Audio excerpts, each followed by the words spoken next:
Today is 1 सितंबर और आज हमने अपनी कंसिस्टेंट स्टडी का पूरा 1 महीना कंप्लीट कर लिया है।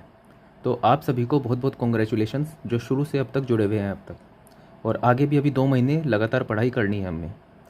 तो डे 32 का लाइफ पर्पस क्या है हमारा ये। तो कल मैंने आपको कुछ काम दिया था, आपको स्टेट्यूटरी बॉडी पढ़ने के लिए मैंने बोला था। तो वो ये सब थी और मैंने इनके चेयरमैन बताए थे। तो इनको एक ट्रिक से मैं आपको याद कराने की कोशिश करूँगा, प्लस थोड़ा ओवरव्यू दे देता हूँ स्टेट्यूटरी बॉडी होता क्या है। तो हमारे पास दो तरह की बॉडी होती है, एक होती है कॉन्स्टिट्यूशनल, एक होती है नॉन कॉन्स्टिट्यूशनल। कॉन्स्टिट्यूशनल बॉडीज़ वो होती हैं जो पावर लेती है आपके कॉन्स्टिट्यूशन से।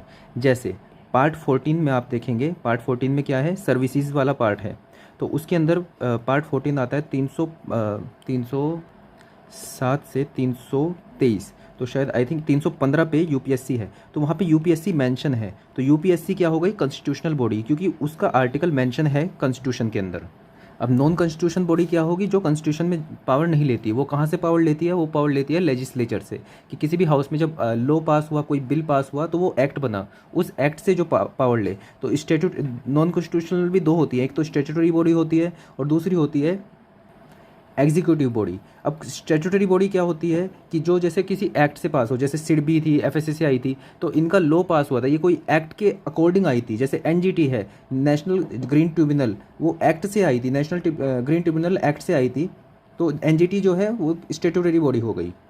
तो इसके अंदर जो हमारे सत्ता वाले होते हैं, सत्ता पक्ष होती है और विपक्ष होता है, दोनों मिलके इसको मतलब बनाते हैं इसको। और एक होती है एग्जीक्यूटिव बॉडी। इसके अंदर क्या होता है, सिर्फ रूलिंग पार्टी का ही काम होता है। जैसे प्लानिंग कमीशन था, प्लानिंग कमीशन का नीति आयोग बना दिया, वो किसी से पूछ के नहीं बनाया अपोजिशन से, वो खुद से बना दिया। तो मतलब इसमें इनकी खुद से पावर थी नीति आयोग बनाने की। तो ये हो गए कौन से, एग्जीक्यूटिव बॉडी। अब ये जो मैंने आपको कल याद करने के लिए बताया था, थोड़ी सी ट्रिक बता देता हूँ अगर जो आपको इनके नाम याद नहीं हुए। जैसे सेबी, तो सेबी को याद करो, माधवी, माधवी है ना, सेबी माधवी। अब आपको ये जब ऑप्शन में दिखेगा माधवी, तो आप इसको टिक कर दोगे। नाबार्ड, चिंताला, तो चिंता ना कर, चिंता ना, नाबार्ड चिंता, याद रहेगा, ठीक है। सिडबी देखो, अब सिडबी का माधवी मत लगाना, सिडबी का है सी, सी से लेना इसको, सी सी, सिडबी शिव सुब्रमण्यम रमन। तो देखो अब ऑप्शन अगर मान लो शिव सुंदरम रमन आ गया, आपने एक बार इसको पढ़ रखा है, अब सी से कोई और भी नाम होगा, शिवम आएगा, तो आप इसको टिक नहीं करोगे। मतलब एक बार आपने इसको ऐसे देख लिया ना, सिडबी शिव सुब्रमण्यम, सैबी माधवी, तो आपको ये भूलोगे नहीं, आप इसको टिक कर ही दोगे। जैसे आरबीआई का श्री शक्तिकांत दास, ये आपको पता ही है, 25th गवर्नर है। एफएसएसएआई का क्या, याद कर लो, Shri Rajesh Bhushan. National commission for women, national commission for women, Rekha, तो यहाँ पे इनकी एक्ट्रेस की आप इमेज बना लो, रेखा शर्मा, रेखा की, ठीक है। तो नेशनल कमीशन फॉर वुमेन, रेखा। अब इसके इंटरेस्टिंग है टेराई, ट्राई मतलब ट्राई मान लो इसको, ठीक है। ये क्या है, पीडी, पीडी मतलब पेन ड्राइव, पेन ड्राइव को आप सीधी लगाते हो, फिर उल्टी लगाते हो, फिर सीधी लगाते हो, 2-3 बारी बाद लगती है, तो मतलब आप बार बार ट्राई करते हो, तो ट्राई का कौन है, पीडी, ऐसे आपको याद हो जाएगा। Next is national commission for minority. अब माइनॉरिटी में जैन है, मुस्लिम है, सिख है, क्रिश्चियन है, तो कोई इनमें से ही आएगा। शर्मा आएगा ऑप्शन में, तो उसको टिक नहीं करेंगे अभी के लिए, याद करने के लिए, अभी तो चेंज नहीं होगा एग्जाम तक, अगर मान लो कोई बना भी तो श्री घयारोल हसन, तो ये कोई मुस्लिम है, हसन है, जो माइनॉरिटी के नेशनल कमीशन फॉर माइनॉरिटी के चेयरपर्सन है। अब नीति आयोग है जैसे, तो 1 जनवरी 2015 को वो बना था, national institute of transforming India, इसकी फुल फॉर्म है। चेयरपर्सन इसके पीएम ही होते हैं, वाइस चेयरपर्सन जो है सुमन बेरी है, और सीईओ जो है इसके परमेश्वरम अय्यर हैं।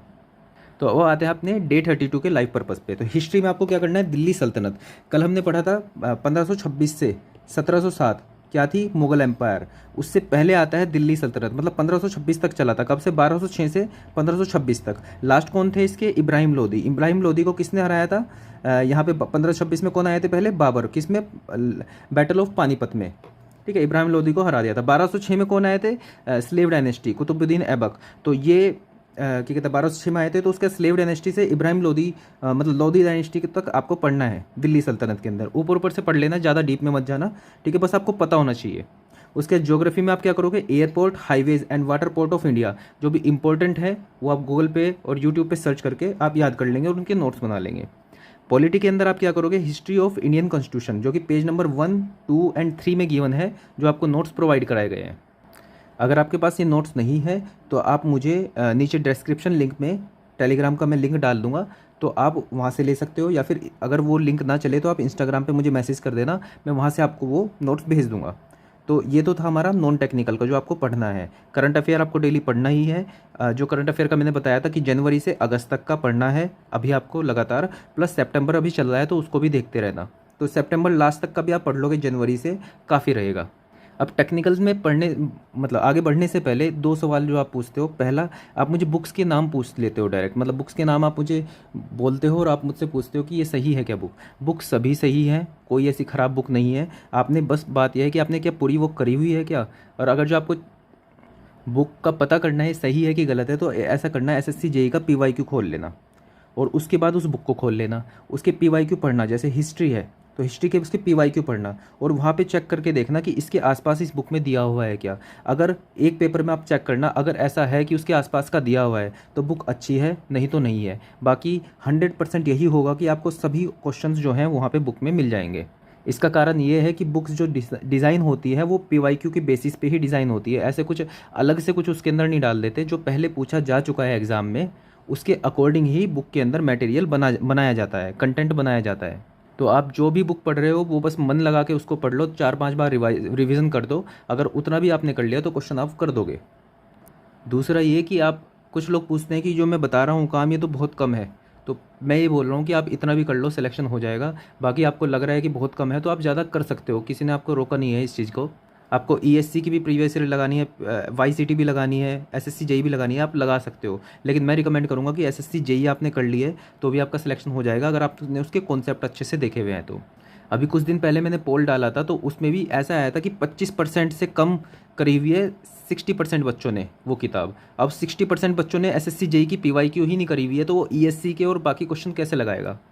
तो ये तो नेसेसिटी है कि आप एसएससी जेईई करो, उसके बाद आप चाहे कुछ भी करते रहो, कितनी भी बुक पढ़ लो, उसकी कोई मतलब सफिशेंट नहीं है कुछ भी, लेकिन नेसेसिटी है कि ये आपको करनी पड़ेगी। तो टेक्निकल पे बढ़ते हैं आज हमारा। तो आज सॉइल है, हाइड्रोलॉजी, एस्टिमेशन, ओसीएफ और बीएमसी हमें पढ़ना है आज के दिन। तो सॉइल के अंदर आप चैप्टर 1 पढ़ोगे, एसएससी जेईई पीवाईक्यू ही कर लोगे बस, काफ़ी रहेगा। और उसके अंदर जितने भी इंडेक्स हैं, जितने भी चार्ट हैं वो सब याद कर लोगे। प्लास्टिक इंडेक्स कहाँ से कहाँ तक होता है, एटरबर्ग लिमिट, ये सब चीज़ें आप कर लोगे। चैप्टर 1 के पूरा पढ़ना है आपको। चैप्टर इसमें सिर्फ एसएससी जेईई के पीवाईक्यू कर लेना। चैप्टर 8 किसका, इरिगेशन का, एसएससी जेईई पीवाईक्यू करोगे पहले, उसके बाद एक्वाडक्ट, साइफन एक्वाडक्ट, कैनाल, साइफनेज, ये सब आप पढ़ोगे, ये वाला कॉन्सेप्ट। और डैम्स को नोट से पढ़ोगे आप, ठीक है। उसके अंदर जितनी भी उसके अंदर डिटेल्स दी हुई है वो सब पढ़ना है आपको। उसके बाद एस्टिमेशन के अंदर जो आपको नोट्स दिए हुए हैं जसपाल सर के, उस नोट्स में से पेज नंबर 2, 3, 4, 5, 6, 7 ये आप कल पढ़ोगे। और उसके बाद एसएससी जेईई पीवाईक्यू ओसीएफ के आप एसएससी जेईई पीवाईक्यू करोगे जितने आप कर सको। और उसके बाद लास्ट आपको बीएमसी, आज जैसे थर्सडे है आपको बताया था, डे वाइज बताया था कि बीएमसी डेली पढ़नी है। तो जैसे आज थर्सडे है तो थर्सडे में आपको कंक्रीट पढ़ना है। वेडनेसडे में आपने पढ़ा था टिम्बर, ठीक है, पेंट्स, एस्बेस्टोस और मिसलिनियस। तो थर्सडे को, कल थर्सडे है तो कंक्रीट आपको पढ़ना है। तो ये हो गया टेक्निकल का काम। सब चीज़ें मैंने आपको बता दी है कि आज का आपका daily purpose, daily life purpose क्या है, इसको कंप्लीट करो बस। ऐसे ही डेली कंप्लीट करते रहोगे तो एग्ज़ाम तक मैं गारंटी ले रहा हूँ कि आपका सिलेक्शन हो जाएगा। So that's all for this video. Thank you.